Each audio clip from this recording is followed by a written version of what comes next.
Europe 1, bonjour. 5h, 7h. Lionel Gougelot, Omblin Roche. Europe 1, 6h41.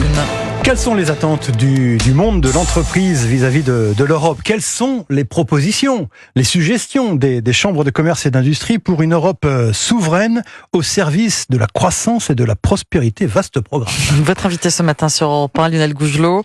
Il s'agit de Alain Di Crescenzo, président de CCI France, le réseau des chambres de commerce et d'industrie. Bonjour Alain Di Crescenzo. Bonjour. Merci d'être dans les studios d'Europe 1. Vous êtes par ailleurs le parrain des trophées de l'avenir européen qui seront prochainement décernés dans le courant du mois de juin. Mais c'est pour nous parler donc des aspirations du monde de l'entreprise vis-à-vis de l'Union européenne, de l'Europe que nous vous avons invité ce matin. Des chefs d'entreprise que vous avez sondés dans une vaste enquête et dont ressortent 19 propositions. Alors on va pas toutes les passer en revue, mais si je dis pour résumer que le monde économique est en demande d'efficacité, de simplification et de proximité, est-ce que cela vous semble juste ? Oui, j'aurais peut-être pas donné le même ordre, mais en gros c'est ça, oui, tout à fait. Bon, la simplification en premier, c'est ce que demandent donc clairement les entrepreneurs, notamment, vous savez, on a un sondage dédié aux PME-PMI, donc c'est ce segment-là que l'on vise.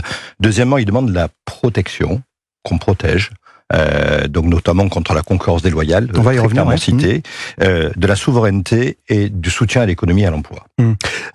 Il y a aussi une forte demande des entreprises de les débarrasser de ce que l'on appelle la surtransposition des normes européennes dans le droit.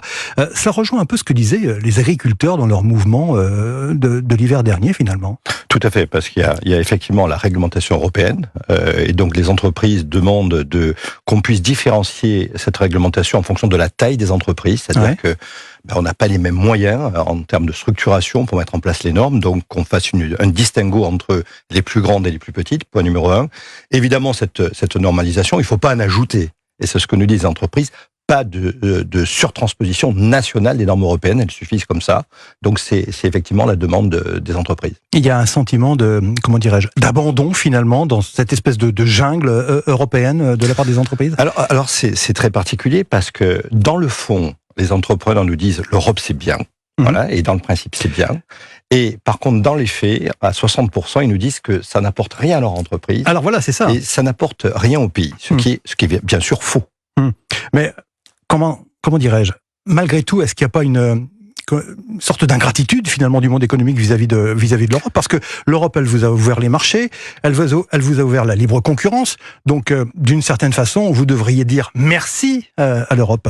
Alors, je crois que si je devais qualifier l'Europe, je dirais cette grande méconnue. Voilà, on connaît mal l'Europe, parce que au fond, quand il y a des aides européennes, on oublie des fois de mettre les logos. Voilà, ça vient de l'Europe. Je regardais simplement ce que nous coûte l'Europe. On dit l'Europe nous coûte beaucoup d'argent, 21 milliards d'euros par an. Ouais. Et je regardais ce matin, pour préparer notre émission, entre les fonds européens, entre la politique agricole commune et ce qu'on a eu sur le plan de relance, c'est 21 milliards d'euros à minima. Donc ça veut dire qu'aujourd'hui, sur la période 2021-2027, on s'aperçoit que l'Europe, ça ne coûte pas grand-chose déjà en termes de financement. Et puis après, il y a toute la protection qu'on peut avoir sur ce marché européen. N'oublions pas que nos premiers clients sont européens, et nos premiers fournisseurs sont européens, c'est l'Allemagne. Donc, cet univers européen, il est excessivement important pour nous, avec une monnaie unique, bien sûr, mais aussi cette protection et ce marché qui nous permet d'être en compétition et de pouvoir rivaliser avec la Chine et avec les États-Unis. Alors justement, les entreprises, elles demandent quoi? Elles demandent plus de soutien, une meilleure lutte contre la concurrence déloyale hors Union européenne? Oui, et donc même un petit peu au sein de l'Union européenne, vous savez, il y a toujours ce plombier bulgare ou ce plombier polonais qui arrive chez nous avec des prix un petit peu qui défient toute concurrence. Voilà, il y a toujours cet élément-là, mais là-dessus, c'est la convergence vers une Europe sociale que tout le monde souhaite, mais surtout se protéger donc essentiellement contre les produits asiatiques. Quoi. C'est ça. On parle de ça d'ailleurs, c'est d'actualité aux États-Unis actuellement, c'est la voiture électrique. Et l'Europe n'est pas assez forte de ce point de vue-là. L'Europe aujourd'hui est en train de se structurer là-dessus, et c'est vrai que le monde bouge beaucoup, et c'est un monde complexe, parce que l'Europe est aussi un échange avec ses clients qui sont les clients américains et chinois, donc il faut à la fois être dur et les ménager, C'est toute la finesse qu'on doit avoir au niveau européen. En même temps, l'Europe, elle est ce qu'en font les dirigeants européens. Donc le discours que vous adressez à l'Europe, vous pourriez l'adresser au président de la République, d'une certaine façon. Mais écoutez, la France est un grand pays européen, Ouais. donc c'est valable pour tous. Encore quelques mots dans le détail, les grands enjeux pour l'avenir. Vous diriez quoi? La transition écologique, l'innovation, le défi de l'intelligence artificielle aussi. Là, ça va apporter un bouleversement phénoménal. Oui. Donc si on regarde aujourd'hui, vous avez compris sur les PME un point particulier, la souveraineté. En premier, ce que nous disent les entreprises, souveraineté Mais ça veut dire alimentaire. quoi, souveraineté? Voilà. Qu'on puisse nourrir nos populations avec sérénité et qu'on puisse les soigner. Point numéro 1. Et ensuite, il y a une souveraineté plus orientée vers le futur, c'est, vous l'avez cité, la souveraineté technologique. Attention avec l'intelligence artificielle, attention avec le stockage des données là-dessus, attention avec la cybersécurité. Et on s'aperçoit, attention avec les composants, les puces électroniques qui vont pouvoir faire fonctionner l'intelligence artificielle. On s'aperçoit que là-dessus, on a des dépendances fortes. Il faut absolument qu'on se structure au niveau européen. Point numéro 2. Point numéro 3, vous l'avez compris, la protection. Et point numéro 4, on n'en a pas encore parlé, la compétence. On a besoin d'une libre circulation au niveau européen des compétences, des savoirs. Des formations. Donc ça veut dire qu'il faut que les titres soient reconnus au niveau européen.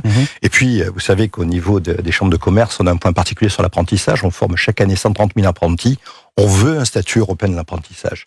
Que nos apprentis puissent circuler au niveau européen pour pouvoir après voyager et travailler un peu partout dans le monde. Un Erasmus de l'apprentissage, par exemple. Ça serait une tout à fait. Vous publiez, Alain Di Crescenzo, je rappelle que vous êtes le président de CCI France, qui regroupe le réseau des chambres de commerce et d'industrie. Vous publiez donc ces recommandations à 2 semaines du scrutin européen. Est-ce que parmi les listes en présence, il y a des candidats qui répondent à ces aspirations? Écoutez, j'ai fait le point hier sur toutes les listes qui sont là. Je pense que si on fait du stock picking, ça veut dire que si on regarde dans toutes les listes, on y retrouve tous les éléments. Idéalement, il faudrait qu'il y en ait une qui reprenne tout. Voilà. Mais la sensibilité sur ces éléments-là, que sont la protection, la souveraineté, les compétences, donc et puis un sentiment de protection des PME, donc ça figure dans pas mal de listes. Donc en fait, c'est une aspiration qui est reprise par l'essentiel des candidats, si je vous entends bien. Merci infiniment, Alain Di Crescenzo. Merci d'avoir été en direct ce matin dans les studios d'Europe 1, président de CCI France, le réseau des chambres de commerce et d'industrie. Merci, bonne journée. Merci.